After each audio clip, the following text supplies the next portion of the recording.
28শে September, দুর্গাপুজোর ষষ্ঠী। শিলিগুড়িতে আজ আমাদের দ্বিতীয় দিন।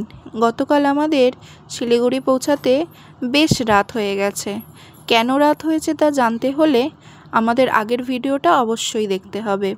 আমাদের আগের ভিডিওর লিঙ্কটা আমি আজকে ডেসক্রিপশন বক্সে দিয়ে দেব। আজ আমরা যাচ্ছি বেঙ্গল সাফারিতে। শিলিগুড়ির বেঙ্গল সাফারি একটি জনপ্রিয় বন্যপ্রাণী পার্ক, যা north Bengal wild animal park নামেও পরিচিত। এটি শুধুমাত্র একটি পর্যটন কেন্দ্র নয়, বরং একটি বিপন্ন প্রজাতির প্রাণী সংরক্ষণ ও প্রযোজনের ক্ষেত্রেও গুরুত্বপূর্ণ ভূমিকা পালন করে। শিলিগুড়ি শহর থেকে মাত্র 8 কিলোমিটার দূরে সালুয়াগাড়ায় সেবক রোডের উপর অবস্থিত এই পার্কটি। এটি প্রায় 297 হেক্টর এলাকা জুড়ে বিস্তৃত। এখানে রয়্যাল বেঙ্গল টাইগার, চিতাবাঘ, ভাল্লুক, বিভিন্ন প্রজাতির হরিণ ও পাখি দেখতে পাওয়া যায়। এবার বলি কিভাবে আসবেন। যারা নর্থ বেঙ্গল ভ্রমণে আসেন তারা কম বেশি পার্কটির সামনে দিয়ে যাতায়াত করেছেন, কেউ কেউ খেয়ালও করেছেন। নিউ জলপাইগুড়ি স্টেশন থেকে বাস, টোটো বা অটো করে চলে আসতেই পারেন এই পার্কের সামনে। এই পার্কটি সকাল 9টা থেকে বিকেল 5টা অবধি খোলা, কিন্তু সোমবার পুরোপুরি বন্ধ থাকে। তবে বিশেষ কোনো ছুটির দিন থাকলে পার্কটি বন্ধ থাকে, তাই যাওয়ার আগে অবশ্যই এদের অফিসিয়াল ওয়েবসাইটটা একবার চেক করে নেবেন।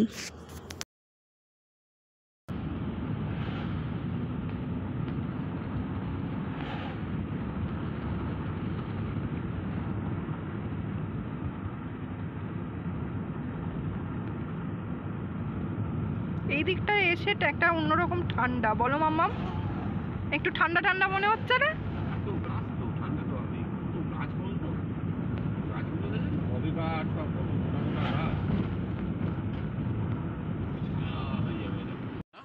এই তো গেট, এই যে বেঙ্গল সাফারি। থাক, আর করতে হবে না। হ্যাঁ, এই যে আমরা চলে এসেছি বেঙ্গল সাফারিতে।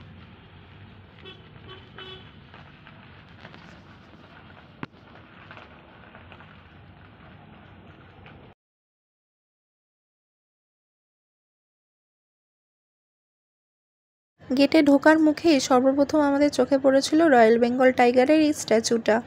আমরা যেহেতু নিজস্ব গাড়ি নিয়ে এসেছিলাম, তাই আমাদের পার্কিং চার্জ পড়েছিল 50 টাকা। পার্কিংয়ের জায়গাটি বেশ সুন্দর, চারিদিকে গাছপালায় ঘেরা, বেশ ঠান্ডা। আমরা বাড়ি থেকেই হুইল চেয়ার নিয়ে এসেছিলাম, যেহেতু মাম্মাম এতটা রাস্তায় হেঁটে যেতে পারবে না, কিন্তু এখানে এসে দেখলাম হুইল চেয়ারের সুন্দর ব্যবস্থা আছে। এখানে 3টে সাফারি হয়: গ্র্যান্ড সাফারি, কম্বো সাফারি আর হাতি সাফারি। আমরা গ্র্যান্ড সাফারি করেছিলাম, আমাদের টিকিট পড়েছিল পার হেড 450 টাকা। আমাদের হাতি সাফারি করারও ইচ্ছা ছিল, সময় থাকলে আমরা হাতি সাফারি করতাম, কিন্তু এসে শুনলাম যে এখানে হাতি সাফারি এখন বন্ধ আছে। হাতি সাফারি করতে পার হেড লাগে 850 টাকা, আর কম্বো সাফারিতে হচ্ছে পার হেড 250 টাকা। টিকিট কেটে গেটে ঢুকতেই চোখে পড়ল টয় ট্রেন, আর এদিকে লেখা আছে আই লাভ বেঙ্গল সাফারি। পার্কটা এত বড় আর খুব শান্ত। আমাদের কলকাতার চিড়িয়াখানা যেরকম ঘিঞ্জি হয়ে গেছে, সেরকম কিন্তু এখানে না। চারিদিকটা শান্ত বলে বিভিন্ন পাখির ডাকও শোনা যাচ্ছিল।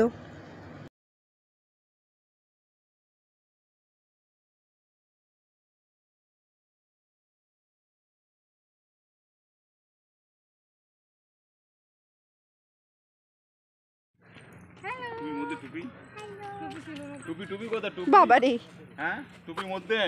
চলো চলো চলো। সামনের গেট থেকে টিকিট কেটে আনলে এখান থেকে সাফারি বাসের সিট দেওয়া হয়। আপনার কোন সিটটা বরাদ্দ এটা এখান থেকে বলে দেয়। আমাদের সিট নেওয়া হয়ে গেছে, আর এই যে বাসও আমাদের চলে এসছে। আমরা এবার বাসে করে সাফারির পথে বেরাবো।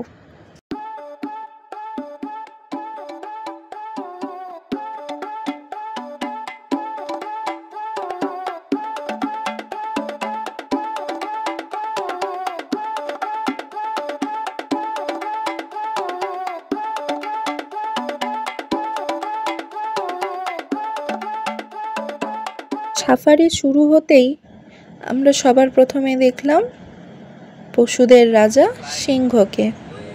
এই যে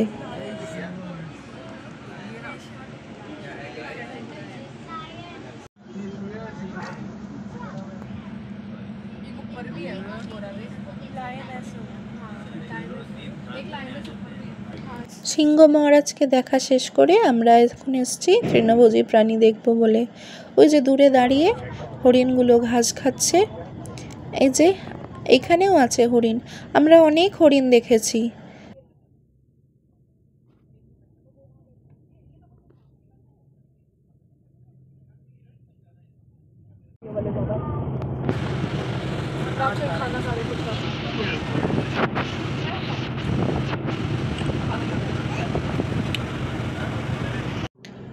তৃণভোজী প্রাণী দেখা শেষ, এবার আমরা চলেছি ভাল্লুক দেখব বলে।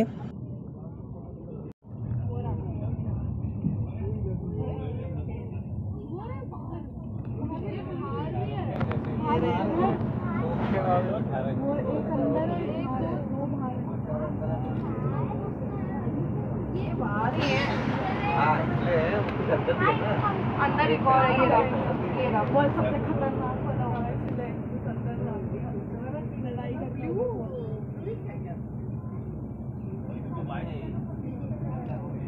चार है, इसके पीछे चार है।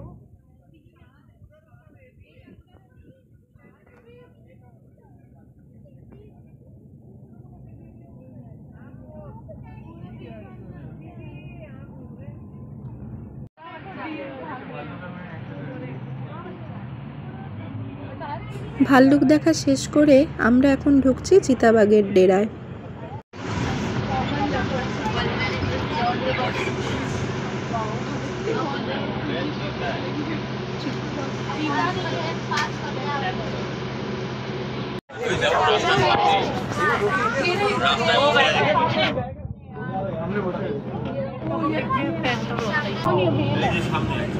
तुम्हारा ये मेल है, मम्मा ये मेल है, ये मेल है।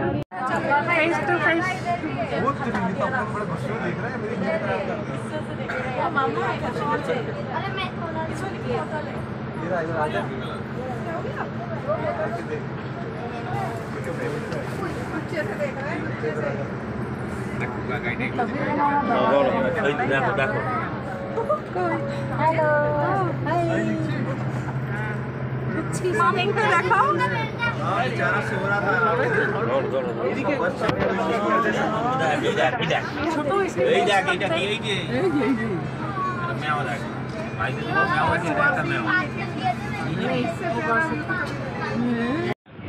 চিতাবাঘ দেখা শেষ, অবশেষে চোখে পড়ল দ্য রয়্যাল বেঙ্গল টাইগার।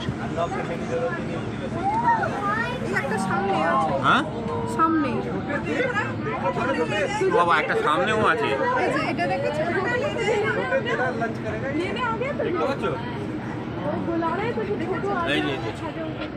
সামনেরটা দেখো, ওই ছোট ছোট আয় আয় বাবা আয়, জল খেতে এসছে, পানি को बाहर जा रहा है, आय आय এই এটা ছোট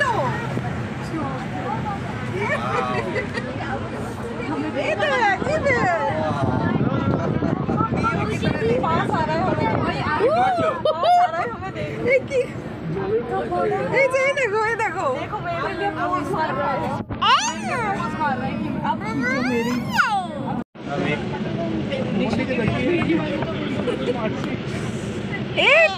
ঘুমটু তোকে দেখছে, ঘুমটু ডাকছে